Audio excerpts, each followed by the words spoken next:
The air in the Moscone Center was a lie. It tasted of innovation and optimism, a recycled, climate-controlled blend of overpriced coffee, nervous sweat, and the faint, sterile scent of new electronics. To the thousands of attendees at InnovateX, it was the smell of the future. To Kaelen Riley, it was the smell of a cage getting smaller. She kept her head down, the hood of her gray sweatshirt pulled low, a ghost in a sea of branded polo shirts and blazer and sneaker uniforms. Her face, framed by choppy black hair, was pale, her emerald green eyes wide and constantly scanning, not for networking opportunities, but for threats. For 3 days, she had survived here, hiding in the brightest place she could find, a digital needle in a city-sized haystack, but the haystack was starting to burn. She saw them near the west exit, by the holographic display for a new AI-driven logistics company. Two men in dark, ill-fitting suits. They weren't tech guys. They were stone, their gazes sweeping the crowd with a patient, predatory focus that didn't belong here. They weren't looking at the tech, they were looking for a target. For her, Alistair Finch's hounds. Her heart hammered against her ribs, a frantic drumbeat against the booming bass of the presentation happening on the main stage. Her breath hitched. 3 days of blending in, of using crowded workshops and keynote speeches as camouflage, were over. They had found her. Her mind, a machine built for code and probability, raced through the schematics of the convention center. North exit, watched. South, too far, too open. Service corridors, a death trap. She was cornered. Alistair, her former boss, mentor, and tormentor, was meticulous. He wouldn't just send two men. He would have every escape route sealed. He wasn't just trying to retrieve the data she'd stolen. He was trying to erase the person who had stolen it. Panic, cold and sharp, pricked at the edges of her control. For 2 years, she had lived under Alistair's thumb at an AI startup called Synoptic. He had praised her genius, then isolated her.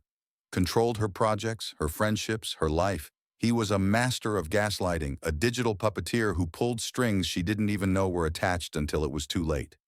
When she'd finally broken into his private servers, seeking proof of his manipulations, she found something far worse: transaction logs, encrypted communications. Alistair wasn't just an abusive CEO. He was selling the private data of millions of users to a terrorist cell. She'd taken it all, encrypted it onto a single solid-state drive, and run. Now, the bill for her escape was coming due. Her eyes darted to the main stage. The current speaker was a nervous man in a turtleneck, sweating under the lights as he presented the keynote address. The giant screen behind him displayed a shimmering, complex lattice of light, a visualization of the Aegis firewall, the crown jewel of a company known only as Oracle. Oracle was a myth in Silicon Valley, a ghost. They provided impenetrable digital security for a clientele so exclusive, so powerful, that their very existence was a whispered rumor. They created digital ghosts, erased histories, and built fortresses of code around the secrets of the global underworld. Their founder was a legend, a name spoken with a mixture of fear and reverence in the darkest corners of the web: Julian Croft. No one had ever seen him. He was a phantom, his power absolute, but his presence non-existent. The Aegis firewall was his masterpiece, unbreachable, a perfect system. Hacking it would be professional suicide, an act of digital hubris that would get her blacklisted from every legitimate tech company on the planet. But it would be loud. A new calculation bloomed in Kaelen's mind, a desperate, insane gambit. If you're cornered by wolves, you don't run. You kick the hornet's nest. You summon something so much worse that the wolves scatter. You force the ghost to materialize, the decision solidified, clean and sharp as a line of code. She turned, melting into the crowd, moving with a purpose that cut through the aimless milling of the attendees. Her target was a public access terminal tucked away behind a VR experience booth. A stupid, insecure point of entry left for guests to check their email, a flaw in an otherwise secure network. It was all she needed. She slipped into the chair, the hard drive in her pocket, feeling like a block of ice against her leg.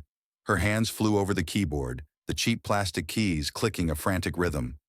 The terminal's public interface was a joke. She bypassed it in seconds, her fingers dancing through lines of command line script, a flurry of green text against a black screen. She was inside the Moscone Center's local network. Now for the fortress. The Aegis firewall appeared in her mind's eye not as code, but as a living thing, a beast of pure data, crystalline and cold. It had layers of quantum encryption, predictive threat analysis, and polymorphic defenses that changed their very nature with every microsecond. It was beautiful. Perfect. Almost. 6 months ago, fueled by caffeine and professional curiosity, Kaelen had spent a week probing a public-facing beta version of Aegis, and she had found it, a zero-day exploit. A flaw so microscopic, so deeply buried in the foundational code, it was less a backdoor and more a hairline fracture in the heart of a diamond. Useless, unless you knew exactly where to press. She initiated the exploit. Her code, a silent surgical strike, slipped past the outer defenses. The system didn't even register her as a threat. She was a ghost inside the ghost's machine. She didn't steal anything. She didn't destroy. She simply left a message. On the main stage, the presenter was reaching his crescendo. Aegis is not just a firewall, he declared, his voice ringing with false confidence. It is a promise of absolute. His voice faltered. The shimmering lattice on the screen behind him flickered, then shattered. The entire display dissolved into a cascade of glitching, blood-red pixels. The crowd gasped. The audio system emitted a piercing shriek of feedback. And then, new text burned itself onto the screen, simple and stark against the crimson chaos. Nix was here. For a moment, there was absolute silence. Then, chaos erupted. The presenter stammered. Technicians ran onto the stage, and the hum of panicked conversation filled the hall. Kaelen didn't run. She pushed back from the terminal, her heart a wild bird in her chest, and waited. The conference security, bulky men in bright yellow jackets, were the first to arrive.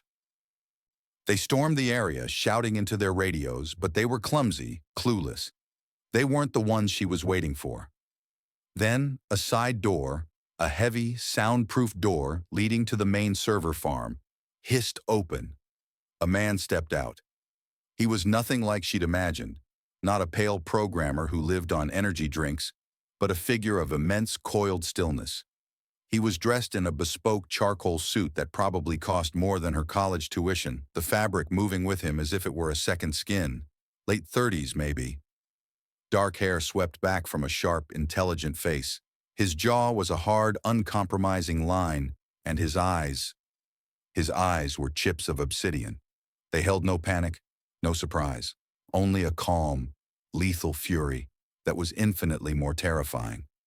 This was Julian Croft, the ghost in the flesh.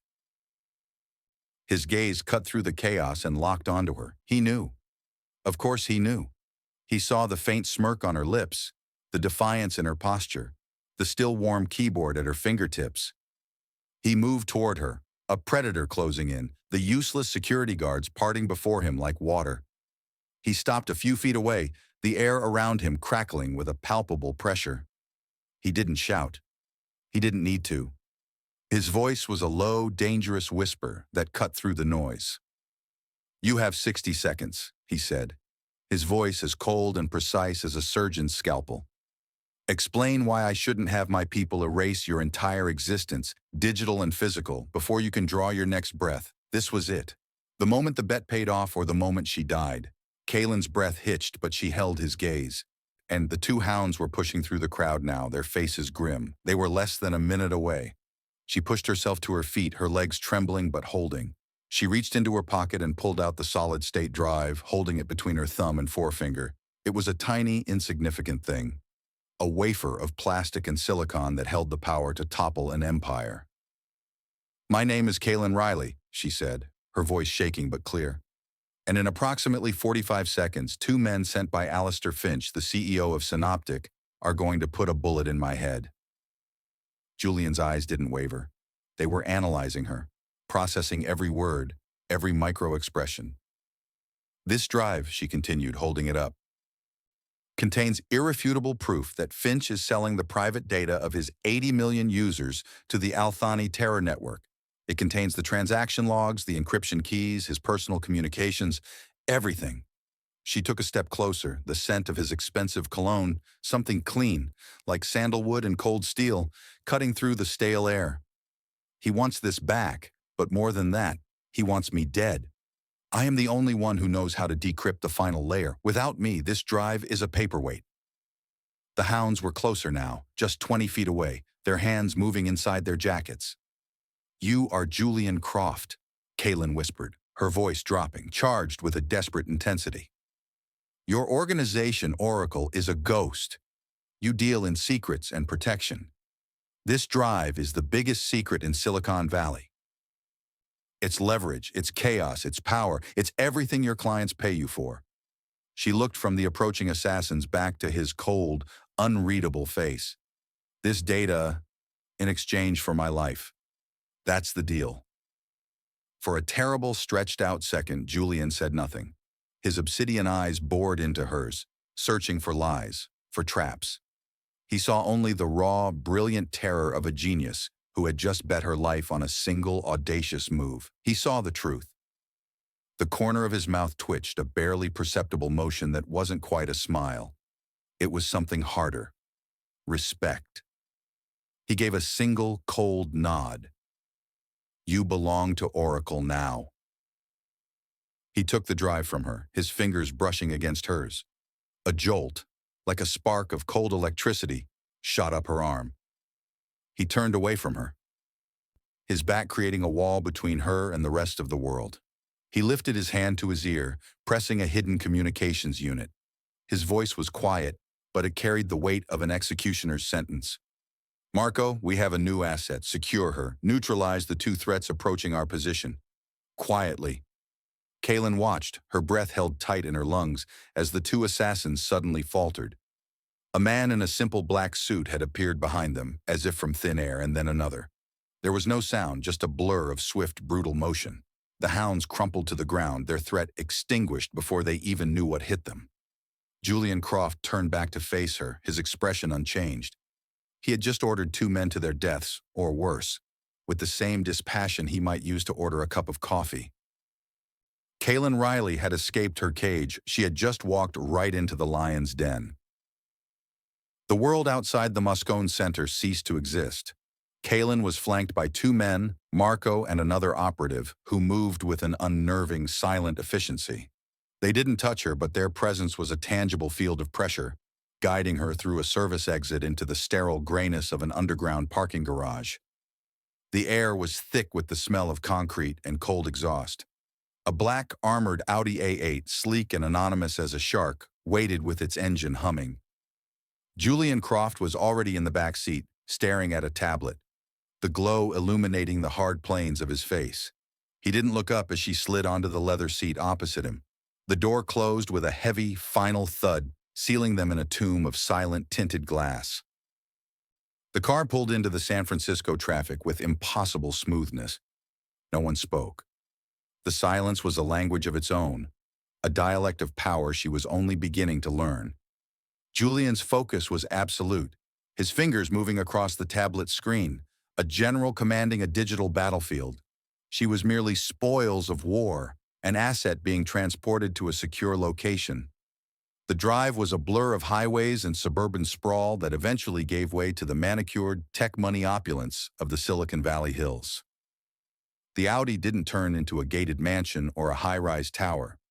It pulled into a nondescript office park, a collection of low-slung, anonymous buildings that could have housed a dental supply company or a mid-level accounting firm. It was aggressively, brilliantly boring. They drove to the back of the complex and toward a building with no name, no logo, just a slab of brushed steel for a door. The door slid open without a sound, revealing not an office, but the entrance to a subterranean garage. This was Julian Croft's fortress, not a castle of stone, but a bunker of concrete and code, buried beneath the heart of the industry he secretly controlled. Inside, the air was cold and recycled, the walls were polished concrete, and the only art was the clean, brutalist lines of the architecture itself. This was a place built for function, not comfort. A place where sentiment was a vulnerability and efficiency was God. Marco led her to an elevator that descended without a single shutter. The doors opened into the heart of Oracle, a sprawling command center bathed in the cool blue light of 100 monitors. Analysts, all dressed in the same anonymous dark clothing, worked in focused silence. their faces illuminated by streams of cascading data. It was less an office and more the bridge of a starship navigating through an asteroid field of global secrets. Julian was waiting for her in a glass-walled conference room at the center of it all. The room contained a single black table and 2 chairs. "Sit," he commanded, his voice echoing slightly in the sterile space. He didn't sit, he paced, a caged panther made of tailored wool and restrained violence. "The drive," he said, placing the small SSD on the table between them. "Alistair Finch. Tell me everything. Start from the beginning. Omit nothing. I will know if you lie." And so she talked. The story poured out of her, not with emotion, but with the cold, hard data points of a life lived under systematic control. She detailed her recruitment by Finch, the initial seduction of working on groundbreaking AI, the slow, insidious isolation, the way he took credit for her work, the gaslighting, the psychological abuse. She explained how she'd built a backdoor into her own code, a way to monitor him, and how that had led her to the discovery of his treason. She laid out the structure of the data on the drive, the layers of her own custom encryption, the kill switch she had built into it that would wipe the drive clean if the wrong decryption key was entered more than twice. Julian listened, his obsidian eyes never leaving her face. He was processing, analyzing, running her story through some internal algorithm of his own. He wasn't looking for sorrow or asking for feelings. He was assessing her methods, her intelligence, her capabilities. He was measuring her worth as a weapon. "You built a kill switch keyed to a biometric signature that only you can provide?" he asked, his first interruption. The question was sharp, tinged with something that sounded almost like professional admiration. "And a dead man's switch," Kaelen added, her voice gaining strength. "If I don't reset a confirmation code every 12 hours from a secure terminal, the primary encryption key self-corrupts. The data becomes permanently unrecoverable. Taking me out of the equation doesn't solve his problem. It makes it permanent." Julian stopped pacing. He looked at the drive, then back at her. The faintest trace of a smirk touched his lips again. "You didn't just steal his data," he said. "You built a cage around it and made yourself the only key. You created a hostage situation where you are both the hostage and the ransom." "I learned from the best," Kaelen replied, the words bitter. "Alistair taught me everything I know about control." "He taught you the theory," Julian countered, his voice a low murmur. "You perfected the application." He gestured for Marco, who had been standing silently by the door. "Take Miss Riley to her quarters. She will be provided with everything she needs. Food, clothing, a full development suite. She is not to be disturbed, but she is not to leave that wing without my direct authorization. Her access is level 1. She is a guest." The final word hung in the air, a euphemism as cold and hard as the concrete walls. A guest. A prisoner. The terms were interchangeable here. Her quarters were a minimalist suite of rooms, a bedroom, a bathroom, and a work area, all furnished in shades of gray, white, and black. It was luxurious in its sterility, but a cage nonetheless. There were no windows. The only view was the lines of code on the high-resolution monitor of the workstation they provided. For 2 days, she lived in a state of suspended animation. Food appeared on a tray outside her door 3 times a day. A closet was filled with clothes in her size, simple, dark, functional. No one spoke to her. She was a ghost in the ghost's machine, a secret locked within a larger secret. On the 3rd day, Julian appeared at her door. "It's time," he said. "Decrypt the first layer. I'll be observing." He led her to a different room, a secure lab even deeper within the bunker. It was a cold room, the air humming with the sound of server fans. A single terminal, air-gapped from the main network, sat in the center. Julian didn't sit beside her. He stood behind a pane of one-way glass in an observation booth, a dark silhouette watching her every move. The message was clear: perform, prove your worth. Kaelen sat down, the pressure settling on her like a physical weight. She placed her thumb on the biometric scanner connected to the terminal and plugged in the drive. The screen came to life, a prompt blinking, waiting for the first key. Her fingers moved, a blur of motion across the keyboard.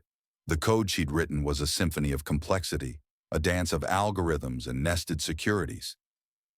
She navigated it with the innate grace of a composer, leading their own masterpiece.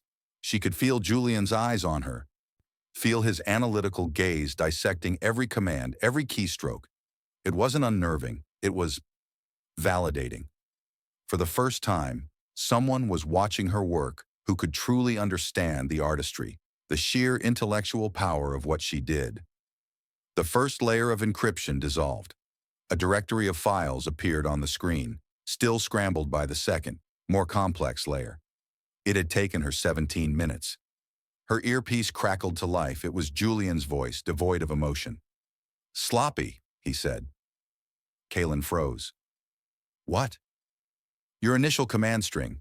You used a 256-bit AES wrapper. Predictable. A 512-bit serpent cipher would have been more elegant and 30% faster to execute." Kaelen stared at the screen, her mind replaying her actions. He was right. It was a minor, almost academic point, but he was right. She felt a flush of heat rise in her cheeks, not of embarrassment, but of exhilaration. He wasn't just observing, he was analyzing. He was challenging her. "Serpent is vulnerable to a side-channel attack if the hardware isn't properly shielded," she shot back, her voice sharp. AES was the safer choice given the unknown architecture of this terminal. The silence in her earpiece stretched. She could almost hear the calculations running in his head. "Acceptable," his voice finally came, the single word a concession, an acknowledgement of her foresight. "Proceed when you are ready." She spent the next 8 hours working, Julian a silent shadow in the booth. With each layer she peeled back, she could feel the dynamic shifting. This was no longer an interrogation. It was a duet, a collaboration between two masters of the same dark art. It was on the fourth layer that she saw it. It was nothing, a flicker, a ghost in the machine. While running a diagnostic on her own decryption code, she'd let the program passively monitor the lab's local network activity. And for a fraction of a millisecond, a data packet had attempted to communicate with her air-gapped terminal. It was a ping, so faint and expertly masked it was almost undetectable. It had been routed through 3 internal servers and disguised as a routine system health check, but it was there. Someone inside Oracle was trying to see what she was doing. Someone was trying to breach Julian's own fortress from within. Her blood ran cold. This had to be a test. Julian was a paranoid mastermind. He would have set traps within traps, a digital labyrinth to test her loyalty and skill. To report this ghost would be to walk directly into his snare. To ignore it, however, if it was real, to ignore it would make her complicit. She stared at the log file, the single line of anomalous code burning on the screen. She thought of Alistair, of the subtle betrayals she had ignored for years. Her instincts screamed. This was real. She closed the decryption program and stood up, turning to face the dark glass of the observation booth. "We have a problem," she said, her voice clear and steady. "And it's not on this drive." The door to the booth opened and Julian stepped out, his face a mask of cold inquiry. "Explain." "Someone is monitoring this terminal. They're good. They're using a spoof system query to ping the machine every 15 minutes, routed through the environmental control servers. They're looking for a signal and waiting to see if the drive is being accessed." She pointed to the screen. "Your perfect air-gapped lab has a rat." Julian's eyes narrowed. He strode to the terminal, his gaze sweeping over the log file. He saw the trace instantly. A flicker of something cold and dangerous moved in his eyes. It wasn't disbelief. It was the fury of a king who had just discovered a traitor in his court. "This is impossible," he said, his voice a low growl. "My system is clean." "No system is perfect," Kaelen countered, standing her ground. "You taught me that yourself. Serpent ciphers have vulnerabilities. AES wrappers are predictable. Every fortress has a crack. You just found yours." He was silent for a long, tense moment, the only sound the hum of the servers. He wasn't looking at her as an asset anymore. He was looking at her as an equal. The only person who had ever walked into his perfect world and found the flaw. He turned to Marco, who had appeared silently at the door. "Lock down this wing. No one in or out. Initiate a level 5 security protocol. I want a full diagnostic on every operative who had access to this lab's schematics." He then turned back to Kaelen, his decision made. "You work with me now. You found the ghost. We're going to hunt it down and erase it." The game had changed. She was no longer the pawn. She was a player. Part 3. The hunt began in silence. The cold lab became their sanctuary and their battlefield. For the next 48 hours, the world shrank to the confines of the glowing screens, the rhythmic click of keyboards, and the low hum of the servers that powered Julian's hidden empire. They didn't speak in words, but in code. Kaelen would identify a potential vulnerability in Oracle's internal network. Julian would counter with a pre-existing protocol she hadn't seen, pointing out her flawed assumption. He would design a digital trap, a honeypot filled with dummy data designed to look like her decrypted files. And she would refine the trigger mechanism, making it more sensitive, more intelligent. It was a strange, dispassionate form of intimacy. He saw the elegant brutality of her code, the way she could build and destroy with equal grace. She saw the layered, almost paranoid genius of his architecture, a system built on a foundation of absolute mistrust. They were two sides of the same coin, two minds forged in the crucible of betrayal, and in the cool, logical space of the network, they moved as one. Marco brought them coffee and food, his face a grim, unreadable mask. The rest of Oracle was in a state of high alert, the silence in the command center now charged with a tense, nervous energy. A traitor in their midst was more than a security breach. It was a sacrilege. It violated the single, unspoken law upon which their entire world was built: absolute loyalty. During a brief system diagnostic, while they waited for a program to compile, Julian stood staring at a monitor displaying a live feed of the empty command center. "The first rule of security," he said, his voice a low murmur, not directed at her but at the room itself, "is that the greatest threat is never the one outside the walls. It's the one you invite inside, the one you trust." Kaelen looked at his reflection in the dark screen. For the first time, she saw a flicker of something beyond the cold control. A hint of weariness. "Someone betrayed you before," she stated. It wasn't a question. He didn't turn. "My partner, the co-founder of Oracle. He built the system with me. We were brothers, in all but blood." He paused. 5 years ago, he sold our entire client list to a rival syndicate for $30 million. They found him in a hotel room in Macau 2 weeks later. He didn't get to spend any of it. The story was delivered with no emotion, a simple recitation of facts. But Kaelen heard what was underneath, the ghost of a wound that had never healed. The betrayal hadn't just cost him a partner, it had reforged his worldview. It was the reason for the concrete bunker, the layers of security, the absolute power. He had built a fortress around himself so that no one could ever get that close again. He must not have understood the real value of what he had, Kaelen said quietly. Julian finally turned to her, his obsidian eyes searching her face. He understood its value. He didn't understand its purpose. He thought the system was about making money, but it's not. What is it about, then?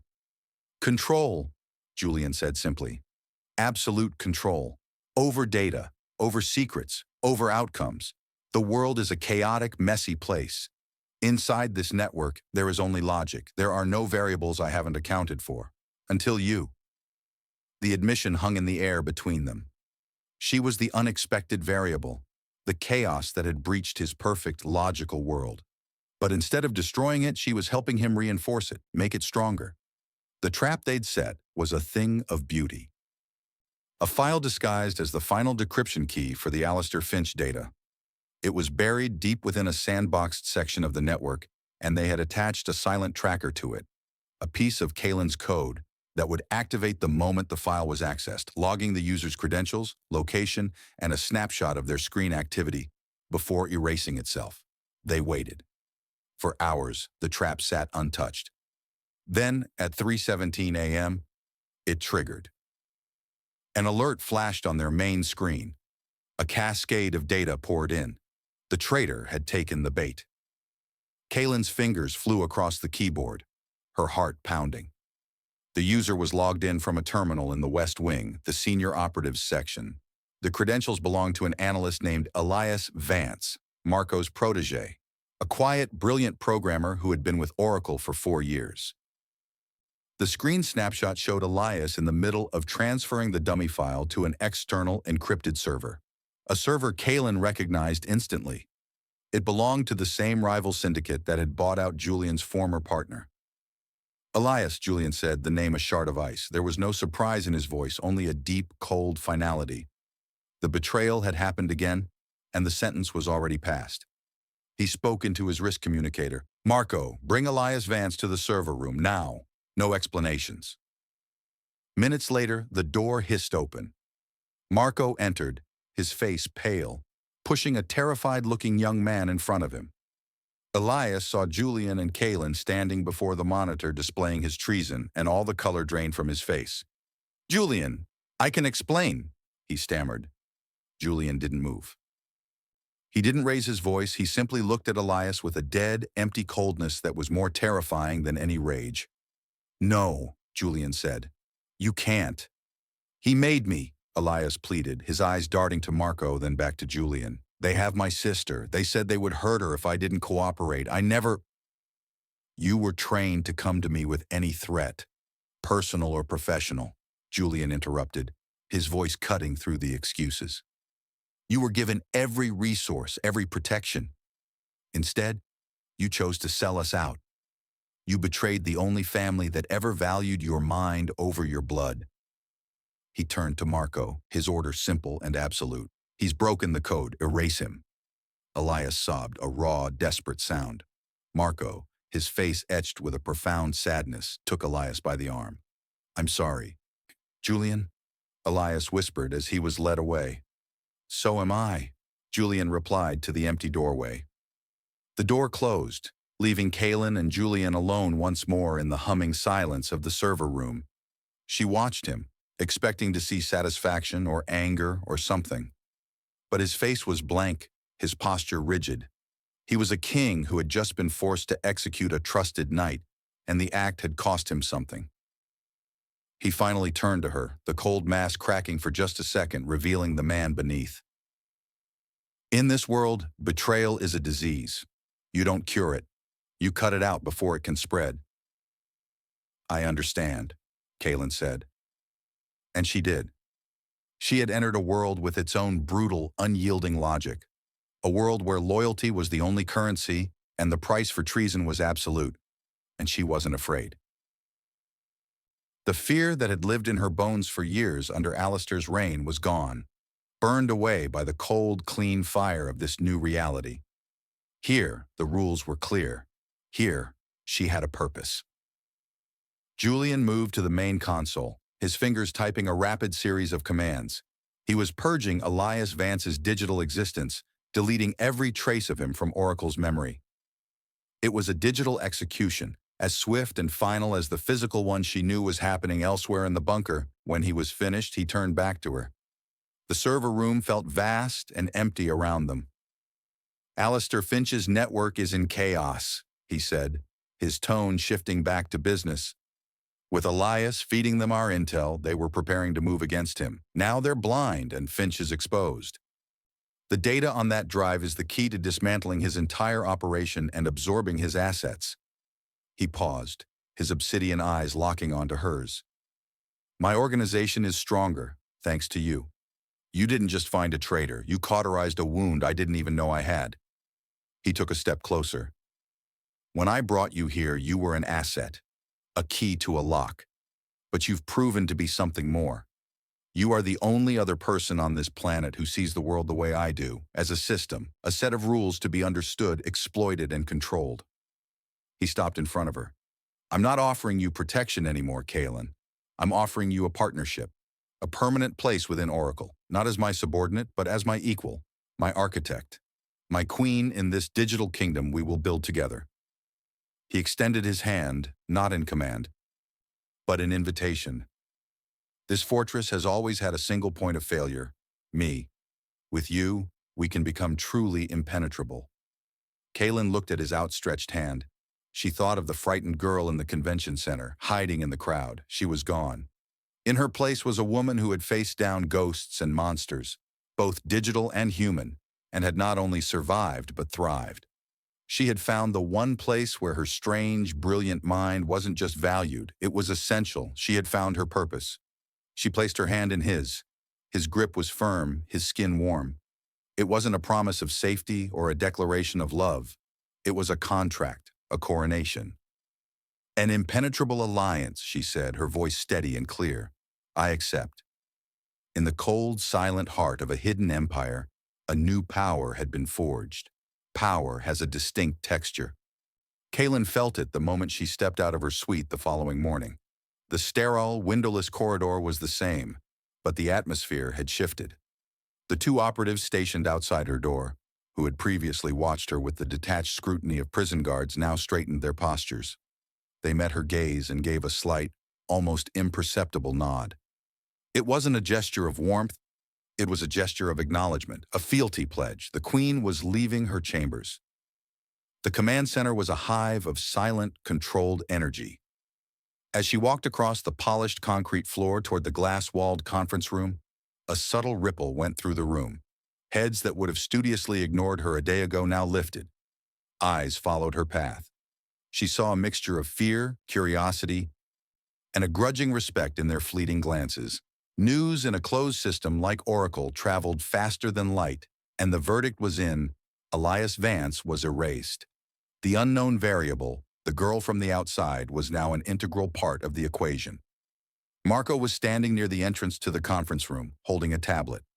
His face was a stoic mask, but she could see the faint, dark circles under his eyes, the subtle tension in his jaw.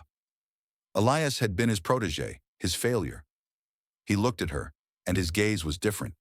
The suspicion was gone, replaced by a complex, somber professionalism. Nix, he said, using her hacker handle for the first time. It was a baptism, an acceptance into their tribe. Marco, she replied, her tone even. There was an unspoken understanding between them. A chasm of grief and duty that words couldn't bridge. The code is the code, he stated, his voice low. It was an absolution and a warning, a reminder of the brutal logic that governed their world. Julian is waiting. She nodded and entered the room. Julian was already there, standing before a massive holographic display that filled one of the glass walls. It currently showed a complex, sprawling web of interconnected nodes, a visual representation of Alistair Finch's digital empire. He didn't turn as she entered, but he spoke. Good morning, Kaelen. I trust you slept well. I don't think anyone here slept well, she answered honestly. Sleep is a luxury for those who can afford peace, he murmured, his eyes still fixed on the hologram. We are in the business of selling that peace to others. And we rarely get to sample the product, he gestured to the display. This is synoptic, or rather the skeleton of it. Financial institutions, shell corporations, offshore data havens, encrypted communication networks, everything we pulled from the drive. Kaelen stepped up beside him, her eyes scanning the web. It was a masterpiece of corporate deceit. He's compartmentalized everything, she observed. The data sales are routed through a charitable foundation in the Cayman Islands. The money is then funneled through a series of tech acquisitions, making it look like legitimate venture capital investment. He's a talented architect, Julian conceded, a hint of professional respect in his voice.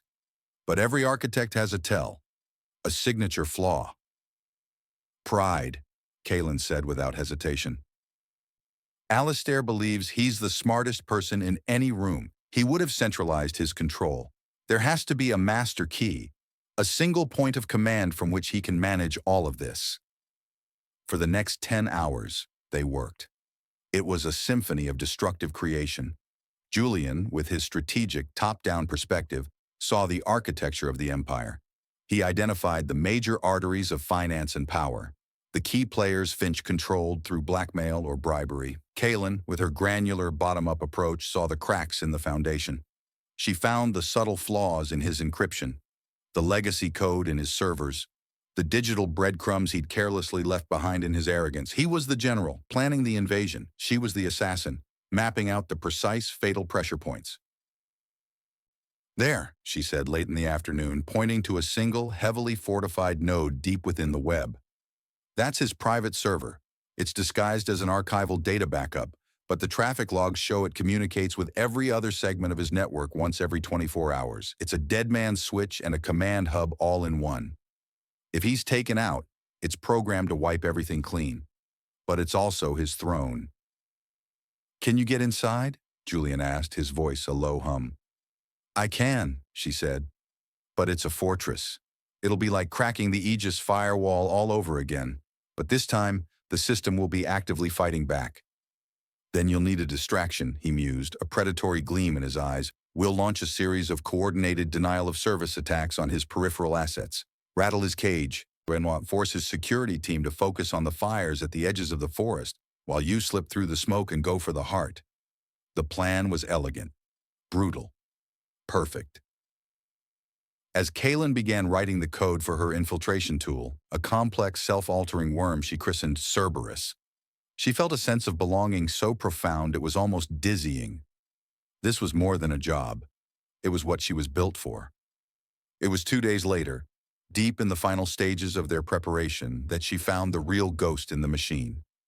She was running a deep-level analysis of the data on Finch's drive, looking for any traps he might have laid, when she noticed an anomaly. It was a small, beautifully hidden block of code, nested within the operating system files of a network that managed Finch's legitimate public-facing projects. To anyone else, it would look like a fail-safe protocol, a bit of redundant code. But to her, it was screamingly out of place. It was written in a style that was not Finch's. It was more elegant, more sophisticated. It felt familiar. Her blood ran cold. She isolated the code and ran a comparative analysis against the only other sample of its kind she had ever seen. The internal monitoring code from Oracle's own network, the one used by the traitor, Elias Vance. The signature was a perfect match. "Julian," she said, her voice barely a whisper. He was across the room, coordinating with Marco. He turned, sensing the urgency in her tone. "What is it?" "Elias wasn't working for the syndicate that bought out your old partner," she said, her eyes wide as the horrifying truth settled into place. "He was working for Alistair Finch." The rival syndicate was a false flag, a lie. Julian was at her side in an instant, his eyes scanning the screen. He saw the code, the matching signatures, and his face hardened into a mask of absolute fury. "Finch planted a mole inside my organization," he growled. "It's worse than that," Kaelen said, her hands shaking as she pulled up another file. A heavily encrypted audio log from Elias's personal drive. Something Marco's team had recovered. She had only just managed to crack it. This whole thing, Elias feeding them intel, the syndicate, it was all a test. She played the audio file. It was a conversation between Elias and an electronically disguised voice, Alistair Finch. "So the bait is taken?" Finch's distorted voice asked. "Yes," came Elias's reply. "Croft has the girl and the drive. He believes the threat is from the outside. He's preparing to move against you. Excellent. Let him dismantle his own security, purge his own people. Let him think he's in control. When he finally uses the data on that drive to launch his attack, the real trap will spring. He'll be so focused on erasing me, he won't see what he's unleashing until it's too late." Kaelen stopped the recording. She looked at Julian, whose face was unreadable, carved from stone. "Unleashing what?" Julian demanded. Kaelen's fingers flew across the keyboard, her mind working faster than it ever had before. She dove back into the hidden code she'd found, the code that matched Elias's. It wasn't just a failsafe, it was a payload, a weapon. "It's a logic bomb," she breathed, the scale of Finch's plan crashing down on her. "The data on the drive is real, but it's tied to this code. When we use it to execute the takedown of Synoptic's servers, it will trigger a secondary command." She brought up a new screen, a map of the Bay Area's critical infrastructure. "This code doesn't just erase Synoptic. It's designed to infect and shut down every network it's connected to. The power grid, the water treatment facilities, the hospital networks for all of Northern California." Alistair Finch wasn't just protecting himself. He had turned his entire digital empire into a suicide bomb, using millions of innocent people as human shields. "He's daring me," Julian whispered, a dangerous, feral light in his eyes. "He knows I will accept collateral damage. He's betting I'm willing to let a city go dark to destroy him." "It's not a bet," Kaelen said, turning to face him. "It's a checkmate. If we do nothing, He continues to sell data to terrorists. If we attack, we risk catastrophic civilian casualties and bring the full weight of the federal government down on us. He wins either way. He's built the perfect trap. Julian was silent, the gears of his strategic mind turning. He walked to the holographic display, staring at the web of Finch's empire. Collateral damage is a calculated risk in any war, he said, his voice cold and distant. The cancer must be removed. No, Kaelen said, standing up. That's his logic, Julian. That's the thinking of a man who sees people as acceptable losses. We can't become him to beat him. There is no other way, he countered, turning to her. This is a zero-sum game. It's not, she insisted, stepping toward him, her emerald eyes blazing. You said it yourself. I am the variable you didn't account for. He built this trap assuming his opponent would be you, a ruthless strategist who thinks in terms of power and control. He didn't build it to defend against me, against us. He looked at her. His curiosity piqued despite his cold fury. What are you proposing? A surgical strike, she said, her mind already building the new plan. We don't use a battering ram, we use a scalpel. We can't destroy the server, but we can get inside, isolate the logic bomb, and sever its connection to the main data before we trigger the takedown. It's 1,000 times more complex. The timing would have to be perfect, down to the nanosecond, but it's possible. It's reckless, he argued. If you fail, you could trigger the bomb prematurely. And your way guarantees it goes off, she shot back. My way gives us a chance. A chance to win without burning the world down around us. He stared at her for a long, silent moment. She saw the conflict in his eyes, the ruthless pragmatist at war with the intrigued strategist. She wasn't just challenging his plan, she was challenging his entire philosophy. She was offering a third option in a world he believed was purely binary. Finally, he gave a slow, deliberate nod. The corner of his mouth lifted in that cold, rare smirk. He built a trap for a king, Julian Croft murmured, his gaze sweeping from the screen back to her. He didn't know the king had found his queen. He stepped closer, his voice dropping to a low, intense whisper. Reckless, audacious, impossible, I like it. Let's show Alistair Finch what a true partnership looks like. The hunt was over. The war was about to begin.